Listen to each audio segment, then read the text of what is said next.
ready? Okay. Good evening, board members and residents. I'd like to call to order our regular board meeting for Monday, May 8th, 2023. I'd ask that everyone present please rise for the Pledge of Allegiance. I pledge allegiance to the flag of the United States of America and to the republic for which it stands, one nation, under God, indivisible, with liberty and justice for all. Mr. Witt, will you please take the roll call? Yes, Mr. Batkins. Here. Mr. Brado is asked to be excused. Mr. Olgiati. Here. Mrs. Rose. Here. Mr. Tominello. Here. Mr. Witt here. Mr. Verkest. Here. Thank you. Next on our agenda is the approval of the consent agenda, including approval of the regular board meeting minutes of April 24th, 2023, approval of the bills in the amount of $1,013,342.51, and approval of the quarterly treasurer's report for quarter one of 2023. If there's any discussion, otherwise I'd be looking for a motion to approve the consent agenda as presented. So moved. All right, is there support? Support. All right. Got a motion by Mr. Badkins with support by Mr. Olgiati. Any discussion? Hearing none and seeing no public comment, all those in favor, please signify by saying aye. Aye. Those opposed, motion carries. Next on our agenda is approval of the regular agenda. Board members, there is one item we were hoping to add. We discussed before the meeting as item G2, and that's the approval of a corrective action plan for our OPEB trust. Make a motion to approve the regular agenda, adding item G2, adopt corrective action plan for retiree. Nikki has healthcare fund in the thing, so. Yeah, that's fine. All right, is there support? Support. All right, we got a motion by Mr. Witt with support by Mr. Badkins. Discussion. Hearing none and seeing no public comment, all those in favor, please signify by saying aye. Aye. Those opposed, motion carries. Next is announcements. Harrison Township Weekend Summer Shuttle is now in operation. The township offers a free weekend summer shuttle for residents. To schedule a pickup, call the bus number the same day you wish to ride, 586-612-4454, to arrange a pickup. For more information and all details, you can see that find that on our website. Our Harrison Township Parks and Recreation Committee is pleased to host their annual road rally Saturday, May 20th at 6 p.m., so a week from this Saturday as I see it. The cost is $10 per person. Details and a sign-up sheet can be found at our website. Parks and Rec will also be hosting their annual free fishing derby on Saturday, June 10th from 8 a.m. until 11 a.m. at Lake St. Clair Metro Park. Also, details for that can be found at the Parks and Rec page on our website. A reminder that the Harrison Township Public Library recently extended its hours. The new hours, which started April 3rd, are Monday through Friday, 9 a.m. to 8 p.m. and Saturday, 9 a.m. to 5 p.m. With these new hours, the library has added an additional 19 hours of operation. The public library will be open earlier for visiting seniors, later for working families, and they now have more consistent hours that are easier for everyone to remember. For more information about library events, you can contact the library director, Melissa Goines, or the community relations manager, Kayla Dimmick, at 586-329-1261. The Lance Cruz Foundation is hosting a 5K run walk this Saturday, May 13th at the Tucker Senior Center. Details and sign-up can be found at their website, lcpsfoundation.com. A reminder, please have your yard waste set out for collection by 7 a.m. on your trash day. Yard waste includes garden waste, leaves, lawn cuttings, shrubs, and tree trimmings, pruning waste. Yard waste will be collected in plastic or metal containers marked yard waste. Biodegradable craft-style yard waste paper bags can also be set out for collection. They do not take plastic bags. Please keep in mind that weight restrictions on a 32-gallon container is 60 pounds. And also, additional information, brush and tree limbs smaller than 2 inches in diameter and bundled will be collected with the trash. Bundles should not exceed 4 feet in length, 18 inches in diameter, or 60 pounds in weight. Please tie with heavy twine or rope, and pickup is the first full week of each month. And GFL Environmental Services will collect properly prepared brush at the curb or road right-of-way on your regular collection day. For more information on these, as well as all other township events, you can call the supervisor's office, 586-466-1445. Visit our website, harrisontownshipmi.gov, or follow us on Twitter and Facebook at HarrisonTWPMI. Any other board announcements? I just wanted to reiterate, we've got a few spots open for that road rally, so if you're thinking about getting a team together, this is probably the week to come in and register. Okay, good.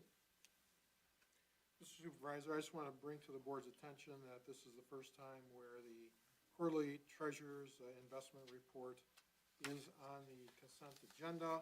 If you haven't looked at it, I added a pie chart to the report as well, and just sort of gives you a better idea on how the funds are split up. Okay. The other thing that I want to talk about is I just want the board to know that we have settled with Macomb County for 2022 taxes. We have been reimbursed for delinquent taxes in the amount of $532,518.97. Awesome. Good. Any other announcements? Well, just, Brigantine, that lot that we sold, Yeah, see, there's a very nice house going up right there. Yep. That's really good to see. yeah, it's cool, Nice. it's good to see that, Yeah. yeah, absolutely, yeah, that looks like a very nice home. Yep. And a local fellow building it too, Really? yeah, so.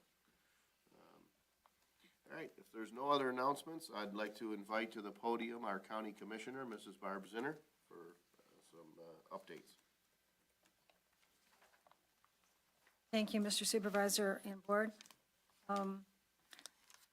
People keep asking me, when are the building projects coming? They've now been pushed back to June for the county, building projects they're working on. There's a lot of coordination in that. And I think they're waiting for grants to come in, and there are a lot of things going on. Someone wanted to know when someone in the shores approached me about something that Candace is planning to do in the shores. I said, well, she hasn't come before us yet. They were a little worried, and I said, she's coming, I'm coming. And I ran into her, I said, when are you coming? She said, I think the middle of May. I said, well, okay, I know you're coming. So I was able to reassure somebody. So things are happening, it's still early in the year. We're just all busy. I know there was a lot of media in regard to the Lingbaya situation. Congressman John James coming and the Army Corps of Engineers being here. I was able to be on the boat with the Army Corps, and it was wonderful speaking to them one-on-one.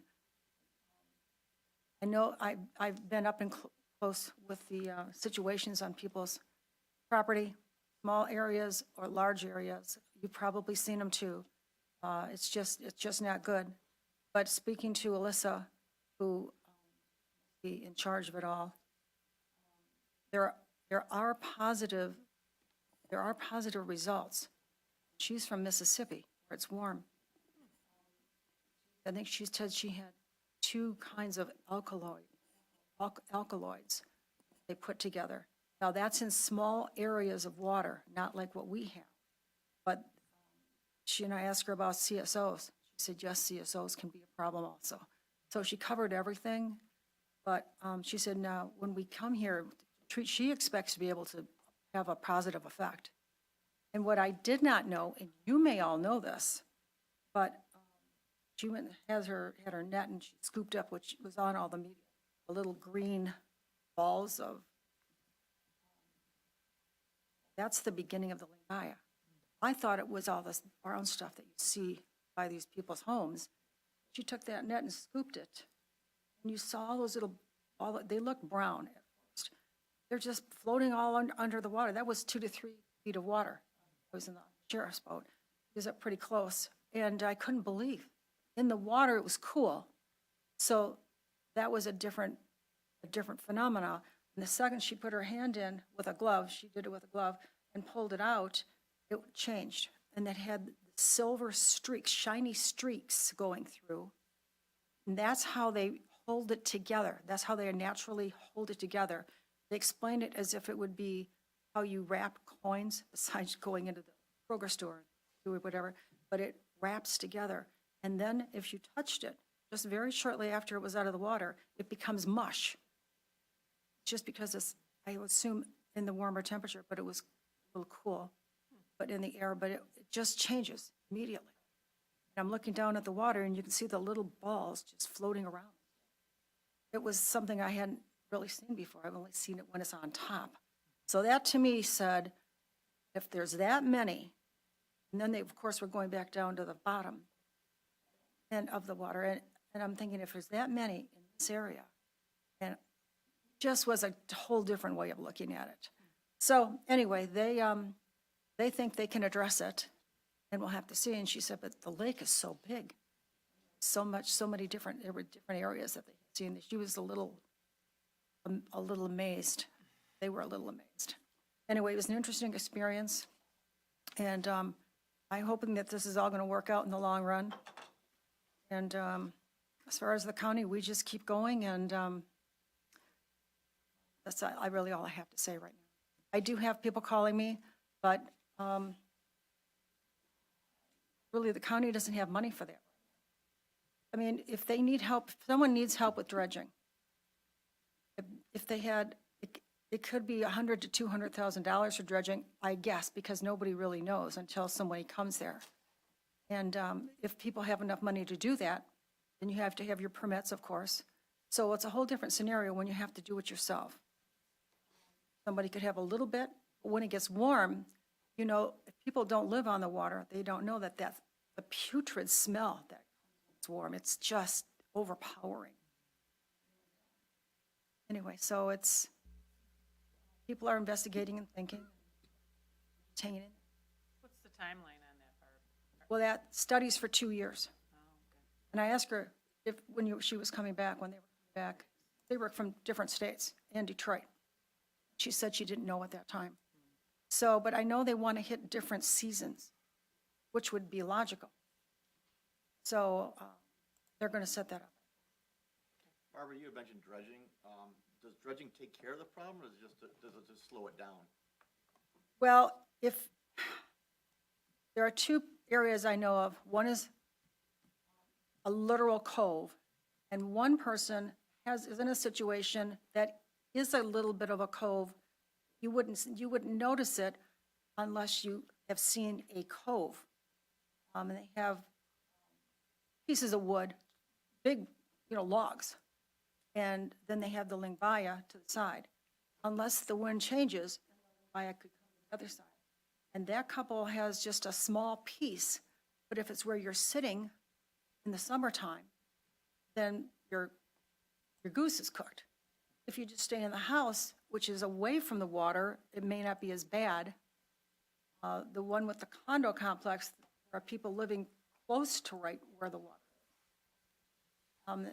Got exactly what your question was.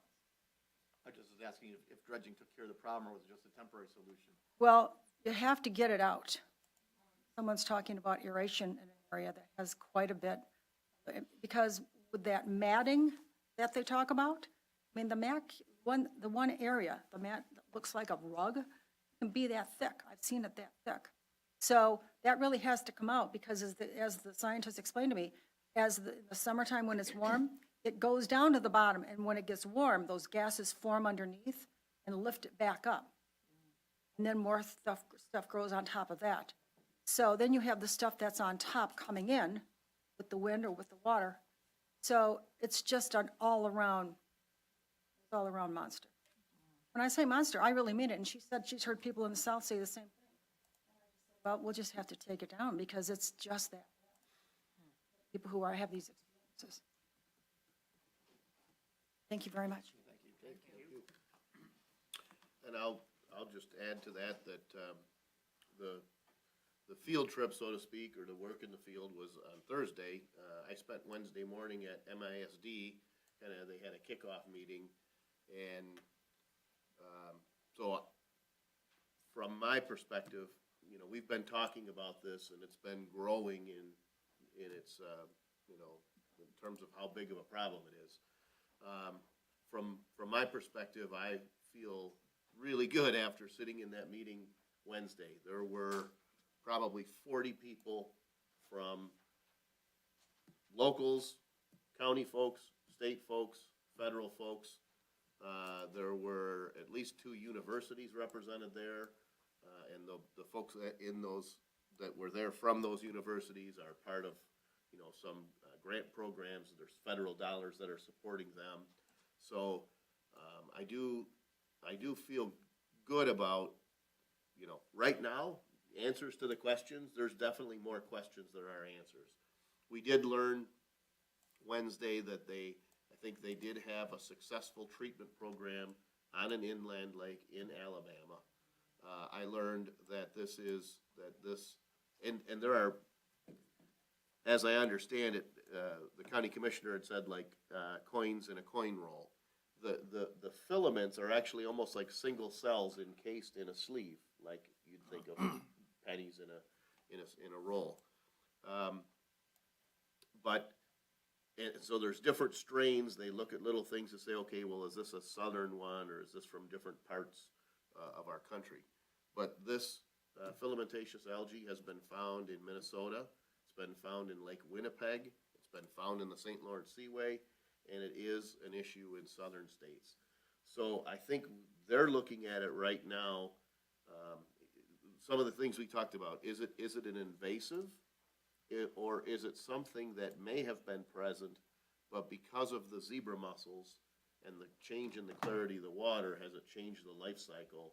And the answer is, like, we talked about a lot of questions. And in the end, I think that's what the folks from Army Corps are tasked with doing. And this is a funded project, both from the feds as well as from the county. So, still have a lot of questions, but I feel a lot better than I ever have about the fact that we're going to address this. And we also, the point I made in our meeting last Wednesday was, well, today we're talking about figuring out a best practice for managing it. You know, are there, you know, herbicidal treatments that can change this life cycle? We all agreed that it probably isn't something we're going to eradicate, but perhaps we can control. Because it does no good to dredge if it's just going to wash back up. And that's what the DNR folks said. Dwayne is the gentleman who runs our DNR sites, and he told the stories of how first year he dredged it, it was 120 cubic yards of material, and the last time they dredged it, it was thousands of cubic yards that they would remove. So it's a growing problem. I made the point that, well, today we're working on trying to find out what we propose as a solution. 2 years from now, we need to be prepared, and I encouraged the fellow from the Army Corps to take pictures and make sure you keep track, because this is like an all-star cast of people that were there. A lot of people with a lot of knowledge who are interested in solving the problem, and we need to be prepared 2 years from now, when we hopefully do have a solution, to be able to go after funding for that solution, because the solution to the problem is not something that's a local funding issue. This is something much bigger. So Do the shores have this issue, or Grosse Pointe? Like they all- said they had indicated down to about 12 Mile Okay. that they have the issue. I know they mentioned Ford Cove down by the Ford estate. And one of the things that we talked about, and one of the things that we weren't equipped to get any information on, is our lake tends to almost be, because of the current through the shipping channel, it's almost a dividing line. You know, you'd have to have some really unique conditions to be able to have something like this floating, to be able to, you know, a strong wind that would take this to the other side of the lake, to the Canadian side of the lake. But the reality is there's a lot of shallow areas on the Canadian side. And so one of the action items was to try to determine, is this something that our Canadian peers are dealing with, or, you know, what's their knowledge base? So it really was a ground floor start, but as I say, it's good to see the quantity and quality of people that are playing a role in this. So, any other announcements? Hearing none, we'll move forward on our agenda to item D1 from the Building Department regarding approval of a dock. The residents at 37874 Lakeshore Drive have requested approval for the construction of a 42-foot by 4-foot wide dock and a 10-foot by 12.2-foot hoist at the terminal end of the dock. The applicants have received the appropriate permits from the Department of the Army, Detroit District Corps of Engineers, back in April 16th of 2018, as well as from the Michigan Department of Great Lakes and Environment, Great Lakes and Energy, Water Resources Division, Part 325, June 8th of 2018. Per our ordinance, our engineer reviewed this and attached as a recommendation letter from Wade Trim and all the supporting paperwork. And at this time, the recommendation is to approve the construction of the 42-foot long by 4-foot wide dock and 10-foot by 12.2-foot hoist at the terminal end of the dock. I'll make that motion. All right, is there support? Support. All right, we've got a motion by Mrs. Rose with support by Mr. Tominello. Any discussion on the motion? Hearing none and seeing no public comment, all those in favor, please signify by saying aye. Aye. Those opposed, motion carries. Thank you, Board. Next on our agenda is item E1 from the Fire Department. And I'll get that in a second here. 55. Almost there. All right. Board members, for the last 5 years, our Station 2 of the Harrison Township Fire Department has had one working hot water heater and one that was non-functioning. These two hot water heaters are the originals. They are 18 years old. Repairing the non-functional hot water heater was estimated at $5,000. 3 proposals were received for the purchase of 2 tankless 95% efficient modulating hot water heaters, including installation, materials, labor, as well as removal of the 2 old hot water heaters. The bids are attached. The low bid was from Arrow Heating and Cooling for a cost of $11,511. We did have a chance to talk to the chief late last week after seeing this on the agenda, and kind of had a discussion about, you know, what was needed. The existing hot water heaters are like commercial pressurized units, so replacing them, none of the contractors that came out suggested that we replace those units. We did have a discussion on whether or not we really needed 1 or 2 of these. I will say that Arrow Heating and Cooling is the contractor that we typically call in emergency situations, and they have done other work for the township at various buildings. The principal of Arrow is a township resident, and numerous times in the past when we've had other contractors, you know, give us 1 or 2 different answers, Dan has come through with usually the cheapest, easiest solution. And when we'd asked about this, you know, whether or not this was necessary or whether this was overkill, Dan from Arrow did say this is what he would do, this is what he would recommend. So I felt a little better about that because we were kind of thinking, okay, you know, how much demand do these have, depending on how many folks are staffed at Station 2, how much laundry, how many other things. I believe it was explained that they would be hooked in series, so there'd be some redundancy there as well. But this is the recommendation. We did get 3 quotes. The low quote was for $11,511, and that's not only purchase and installation of the new units, but removal of the old units. And I believe it involves some change in how the chimney is, how the gases are funneled out.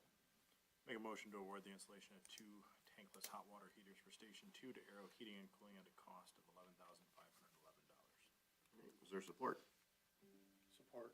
We got a motion by Mr. Witt, with support by Mr. Badkins. Discussion. These are, from a maintenance standpoint, they require more maintenance than a regular hot water tank, and that'd be rolled into the standard. Who will perform that? our guys that'll be performing that maintenance? And the only reason I ask, I'm sure if you don't do it, the warranty probably could be voided. I don't think with Arrow, but there is maintenance that comes as far as changing the filter, so. I don't know if that just goes on our building team's plate or how. I just wanted to make it a point, just a note. Sure, yeah. So unfortunately, I don't have the answer to that question. I can say that, Dan, generally maintains the units that we have currently. And I'll also say, Mr. Nelson, our maintenance supervisor, retired from one of the school districts, and he did the maintenance on, HVAC equipment. So if he's unable to do it, then we can certainly look to Arrow for that. But it's quite possible that our own maintenance staff would be able to do that. Obviously, we have a little bit more limited maintenance in terms of changing filters on HVAC units, things like that, but that is something we handle internally, so it's very possible this could be handled that same way. I just found out the hard way. My son has one of these, and I had to do a 911 call on it, so I found out just on the internet what was required. So Yeah, well, I will make a they're very note. good units, by the way. It's rated very high, so. Yeah, Are these the first units that we put into any of our facilities in Harrison Township? tankless? Tankless, yes. Yes, sir. They are. Yep, this is I don't believe we have tankless at Station One currently. So, And when we did the mini station, that's a tanked unit, I believe. correct, yeah, yeah, absolutely. So kind of going into something new here. I will say, we do see more and more of these installations. I mean, this isn't, certainly not getting you something that's new technology, but it's not something that we've had in any of our other facilities. But again, we had, multiple proposals. I do believe one of the contractors gave us an alternate proposal for, to install these more commercial style units, and it was higher, so this isn't necessarily the highest cost option in terms of a proposal that we received. The only reason I ask that is you hear these commercials say limitless hot water, so why do we need two? Well, it's limitless, but it's It's on the- dripping out. Right, so So finite amount. what it does is it controls flow at that point to maintain temperature. Oh, okay. So if you're saying, I always want it at 110 degrees, Okay. it'll always give you 110 degrees, but the quantity varies. Right. Yeah, and then they told me too, they have to actually have pumps if they're far away on the different sinks or on the different Yeah, they'll areas that to draw it out or to pressurize it to get it through the faucets. get that, and yeah, stuff. maintain that pressure. So, Well, this is, as it's proposed, it's a complete unit, but in fairness, Adam and I asked the same question, like, what's the notion, do we need two?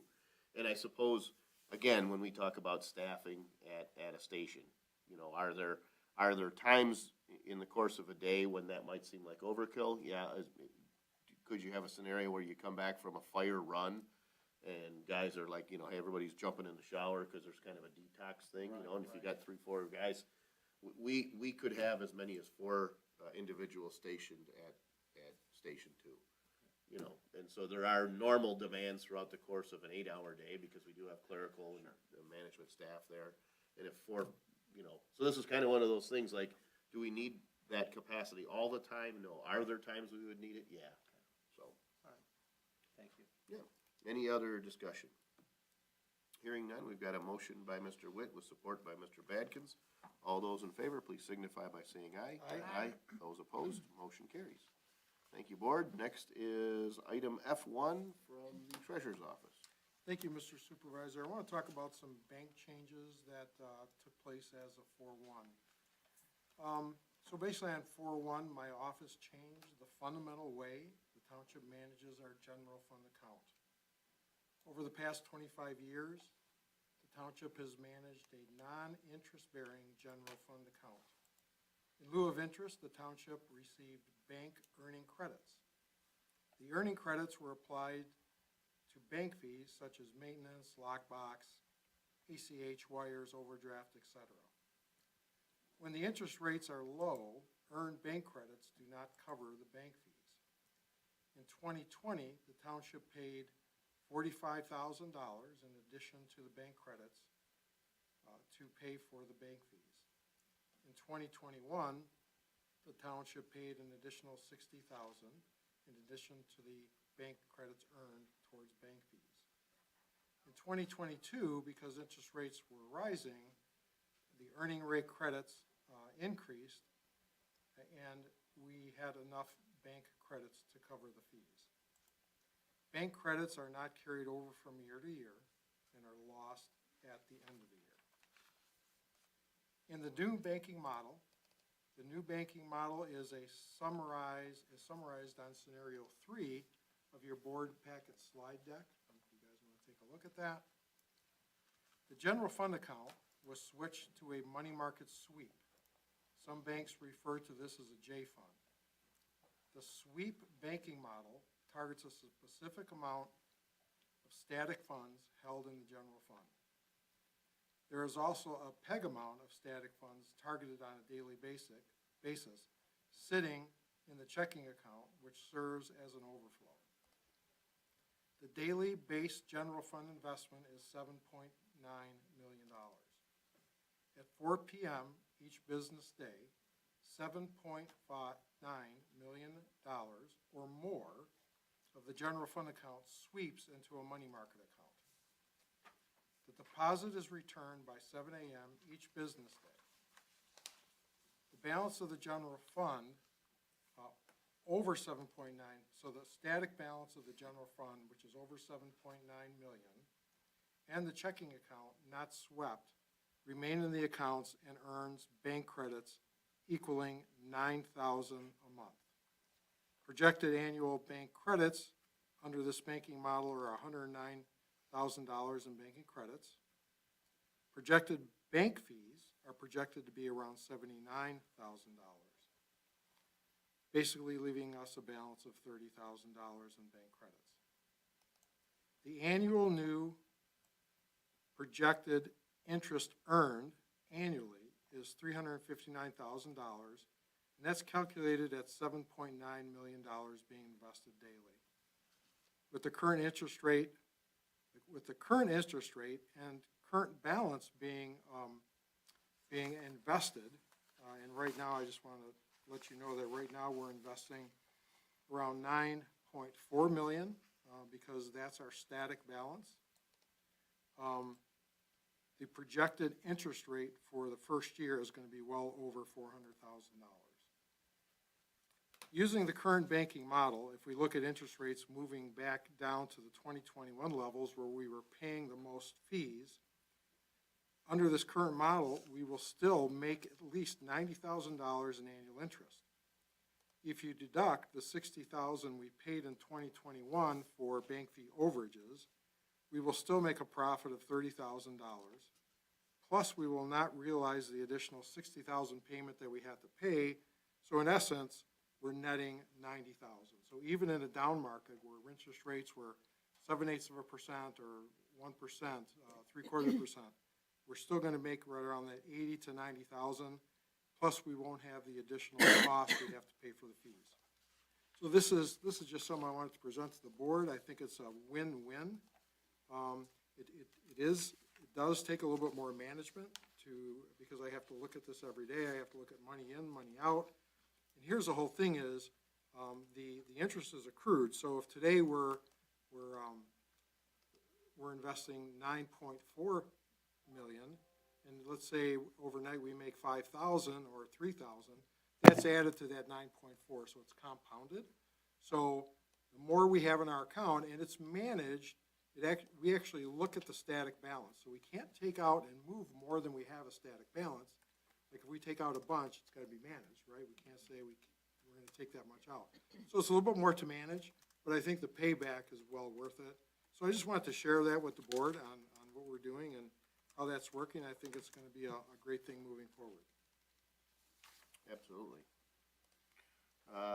So at this point, first, are any questions?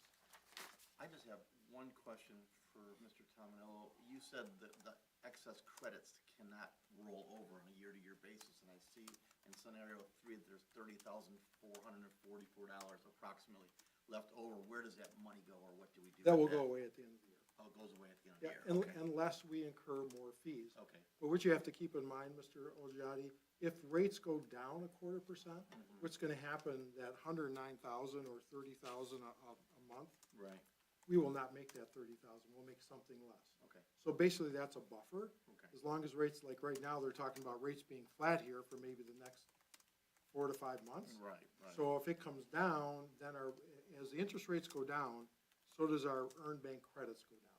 Okay. So it falls. And that's why in 2021 and 2020, we owed a balance. Because rates were so low, we weren't getting the earned bank credits that we needed to cover our bank fees. And that's why we had to pay that additional amount. Okay. So this is, again, is a fundamentally basic way changing our bank account. It's been like this forever, but not anymore. So, I get a smile on my face every morning I go in and I see we have money in the account. Is there a risk that we could lose any money Well, overnight when you're sweeping this? so you may, depending how the rates fall and the timing. Where we really make our money is on the weekends because it moves at 4 o'clock on Friday and it doesn't come back into our account till 7. So, depending on how the rates fall, and because we experienced that one day, we lost like $200. It was right when we started, and it was the way the rates are calculated, and it was right at the start.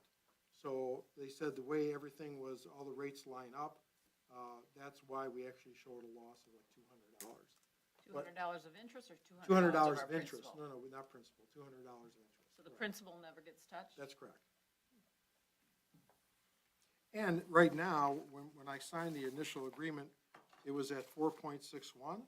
And this morning, this morning, the rate was 4.73, so the rate does fluctuate as well. Sure. So that's another thing that we have to keep an eye on. If rates start falling, I may have to pick a different security. Then again, this is just like an investment. The investment I chose was the JPM Prime Morgan. It's called a DBA or DDA. So I can change the accounts to try to get the best security I can. You know, they all are Public Act 20 funds, so they all fall under the investment policy. So is the money, the interest that we're earning is going back into the general fund, or is some of that being used to help fund pensions, or? It's all general fund. Oh, okay. Well, unless the principal is, like, if there were,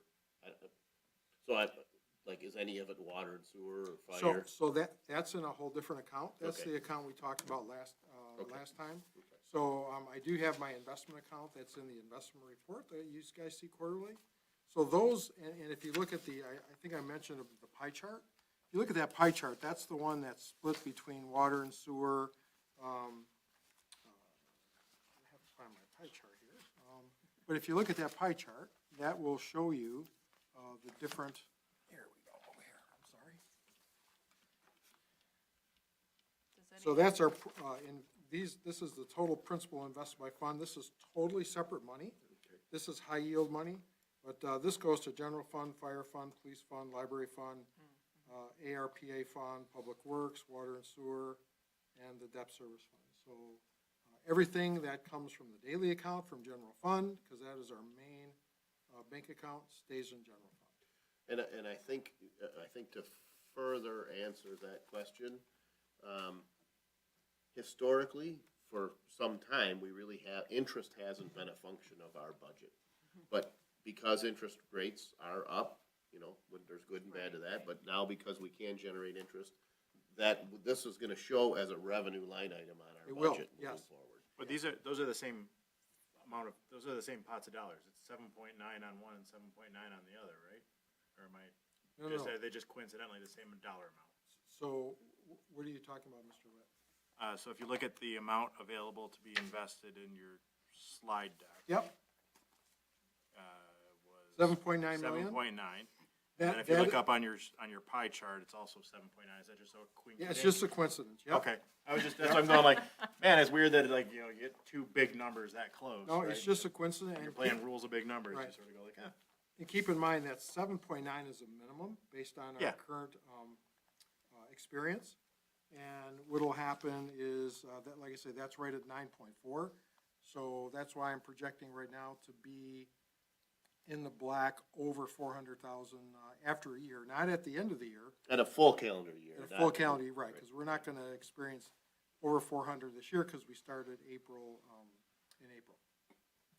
And a couple of things here. On one hand, this is ultimately your responsibility, so I don't know, Yep. like, there's a weird line of whether or not you don't ask for our permission to do this. This is your duty, right? That is In a correct. sense. Yep, But yep. I'm appreciative that you're reporting this, because obviously I like the notion of $400,000 worth of additional revenue. Exactly.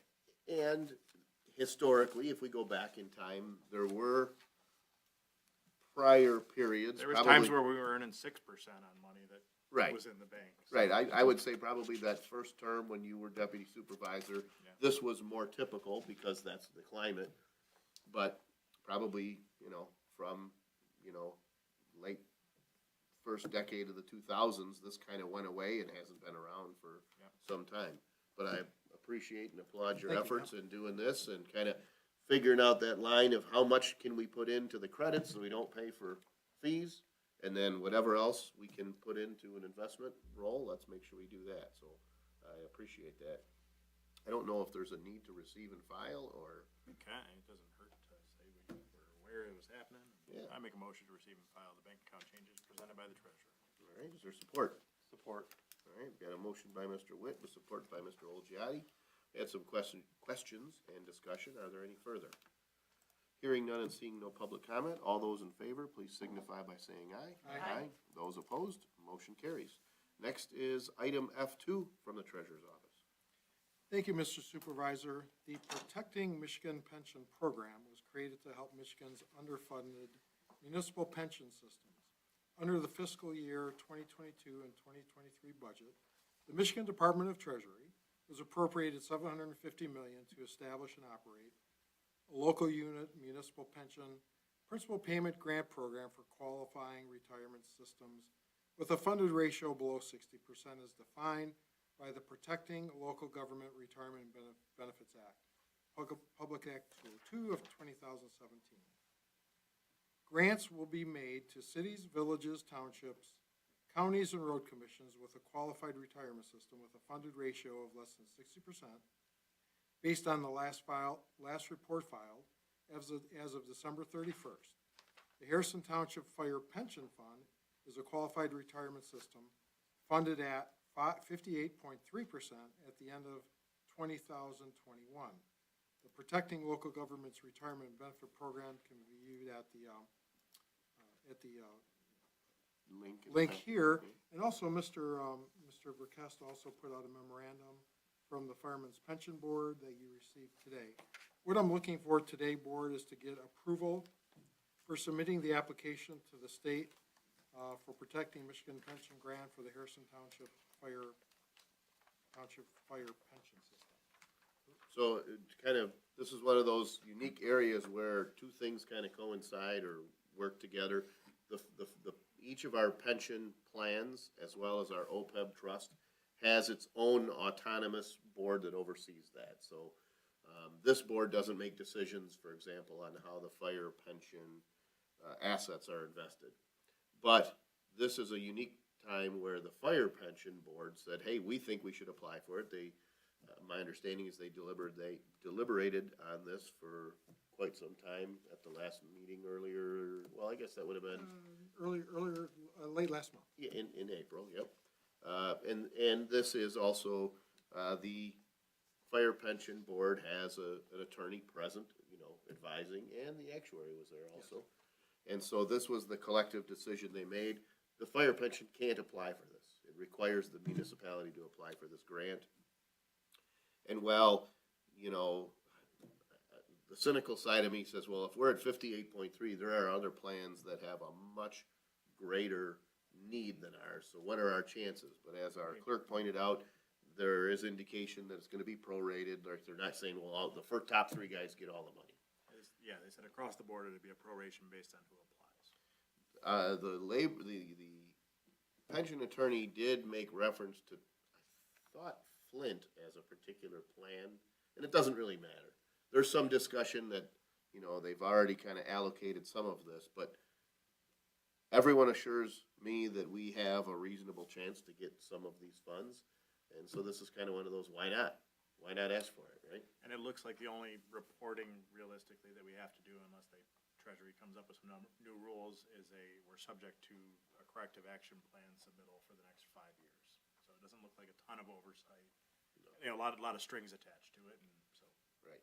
The plan that we just, or that we're gonna talk about under G2, Nikki prepared the last 4 or 5 corrective action plans I prepared, and it's really kind of a copying and pasting actuary reports and data into a form, emailing it to the state, and then them overseeing it. So at this point, it doesn't appear that it would cost us anything to do that reporting. Yeah, and they're really looking in those corrective action plans to make sure you don't have assumed rate of return of 9.5% and silly assumptions wanna that look at skew everything. Yeah, there are certain things they considered best practices.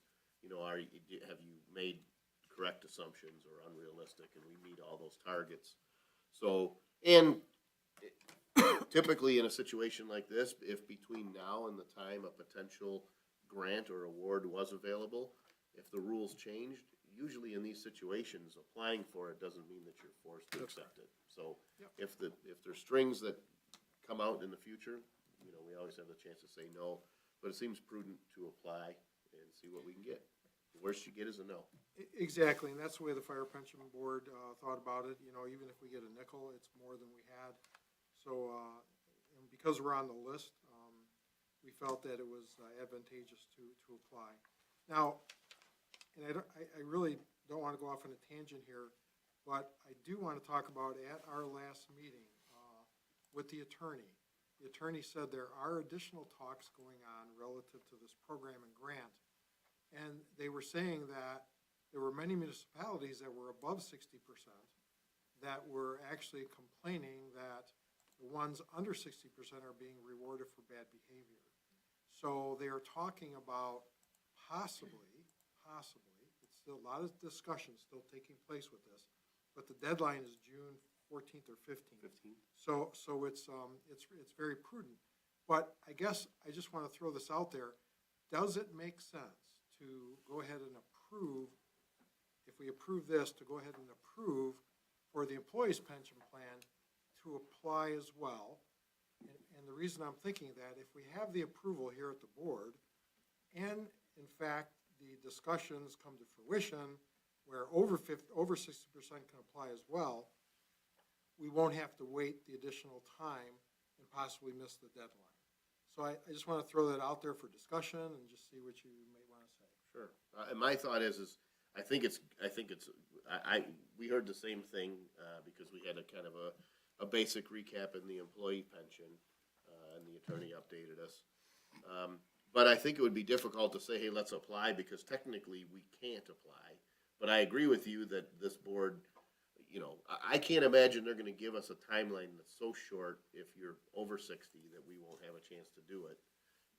It would require a change in state law to do it, and the state law process takes weeks. You know what I mean? Like, they can't snap their fingers on this one and make appropriate money. Right. So my point is I agree with you 100%. It's just that I'd have a hard time saying if we took action in May and they changed the rules in June, would action by the board in May even be valid? Because the rules aren't out yet. Yeah, they might say, when you make the motion, you have to stand on one leg, so you even stand on one leg. Sometimes they require a That's- resolution yep, or something no, like that. And that's fine. But I like just the want- thinking, like, I just wanted to bring that out just to save time, so. yeah. um, I think it's forward thinking. I think it's good. And the reality is as much as they say that, you know, I get the notion, you know, of this idea. It was the same argument I made with revenue sharing. We used to get, much more statutory revenue sharing, upwards of $600,000. And maybe 14 years ago, they cut that down to 0 because there were other municipalities that were in trouble. And I argued that same thing in Lansing before the committee that was charged with this, to say you're rewarding poor behavior. So my reward or our reward for this board managing our funds a little better, some other municipalities, is we lose this funding, even though our residents per capita are contributing way more than our peers that are hurting. So, but sometimes that's just the way it works, and, you know, so. Thanks for the feedback. Yeah. So, at this point, we're looking for approval to submit an application, to the state of Michigan for the Protecting Michigan Pension Grant for Harrison Township's fire pension. I'll make that motion. All right, is there support? Support. A motion by Mr. Tominello, support by Mr. Badkins. A fair amount of discussion, but if there's any more or any questions? I guess I have a question. I'm sort of familiar with, trying to rescue pension plans, and, typically it takes a commitment on our side financially. Right, where we'll have to probably put in here how much we're going to pay into this pension plan every year. Is that not the case with this? So far, that's not been any of the guidelines that have come from the state. With maybe an exception. On an annual basis, every pension, at least in the public side, we have to have an actuarial valuation. And that actuarial valuation comes with a recommendation of what the contribution is. We always make that recommended contribution, right? So it may be that the state says you have to continue to make your recommended contribution, but that's a given. That's your legal requirement. I haven't seen language where they've said, if you put this in, we're gonna ask you to put in more. But if that was my point, if that were to come down the line, if we were to get a letter and say, hey, good news, we approved you for, $5,000 grant, but you have to do X, Y, and Z, at that point, we just cut bait because it may not be worth it. But at this point, they have no indication that we have to make a commitment of any contribution. If that changes, or there's something through the application period, can we be notified of that? Sure, yeah. Yeah, That would be a change in the rules. Let me say this, they had said initially that they had an April 15th deadline. They didn't even come out with the documentation to apply for this until after April 15th. Yeah. So then they came out with this June 15th deadline. My instinct is that the rules of this are the rules. And, it would take, again, back to Adam's point, it would take probably, action in the State House and Senate to change this. So far, this is what they've said it is. They've put out some guidelines, and then, the bureaucratic level in Lansing has to figure out, okay, what forms are we gonna use? How are we gonna do what the legislature told us to do? Yeah. But so far, that has not been a part of it, so. Okay. And again, like I say, they slated, I think the pension attorney had indicated something like, the conversation has been 130 million of this is going to Flint. Like, they've already identified certain plans that, because they put in the state legislation, the most any municipality can get is this number, and it was like a wink, wink, that's for this one plan. That's why I'm saying, there's a lot of things behind the scenes on this that we're not a part of. I'm dealing with it on a federal level, so it's sort of, they're trying to figure it out. To your point, they made the rules, and now people are trying to figure out how to do it. Right, and anytime the legislation is written, it's written, I believe, in most cases with good intent, but sometimes somebody didn't say, well, what about this scenario? And it throws these wrenches in. But at this point, it's our understanding that it's prorated, and we're not being discouraged to apply. So what's the harm? But there has been municipalities that have taken the approach of like, well, we're not taking free dollars because we don't like where it came from. And so maybe that's what happens, and everyone gets exactly what they asked for. Right. Any other discussion? Hearing none and seeing no public comment, all those in favor, please signify by saying aye. Aye. Those opposed? Motion carries. All right, next on the agenda, item G1 from the clerk's office. Yes, before us tonight, we have the approval of our precinct location use agreement with the schools. Ultimately, the board is the individuals charged with selecting precinct locations under the law. These are already our precincts, other than Middle School South. We had spoken with the schools, we're leaving in the agreement because they've been there. If something changes, we can just use it without having to go back through their board and our board. But this would just cover us for the next 4 years to allow us to use the school for elections. The agreement is the exact same that we've had in the past. Just looking for the board to authorize signing of it. make a motion to approve the L'Anse Creuse Public Schools Facility Use Agreement for voting locations for the years 2024 through 2028. Okay, is there support? Support. Got a motion by Mrs. Rose with support by Mr. Olgiati. Pretty straightforward. Any discussion or questions? We are fortunate to have a excellent partner in L'Anse Creuse Schools with this. I hear horror stories from other clerks and their interactions with their school district. We don't have that situation. It's really nice. That's good, good. All right, any other discussion? Hearing none and seeing no public comment, all those in favor, please signify by saying aye. Aye. Those opposed, motion carries. Next is the additional item added regarding a corrective action plan. Board members, we did have a little discussion prior to the meeting, but for the sake of the public record, when I believe it's similar act from back from in 2017 that we made reference to in item F2. The state did take some action on trying to oversee pension systems, make sure that things are being reported accurately, fairly, reasonable assumptions, so on and so forth. And they set some bars for how well or how high of a percent these type of plans should be funded. Our fire pension did fall below that, and we had to develop a corrective action plan, basically saying, here's the things that we've done, here's the things that we agree to do, and here's the date at which we think will be sufficiently funded to satisfy the state's requirements. We also had that for our OPEB, Other Post-Employment Benefits Fund, which is primarily for retiree health care. Historically, the cost of any other benefit has been nominal enough that it hasn't even really been a part of our reporting. But as time goes on and, the state looks at all these things, one of the things they identified were life insurance benefits, and there is a small life insurance benefit contained within our post-employment or retiree benefits. So the state wanted a report on that to make sure it's properly funded.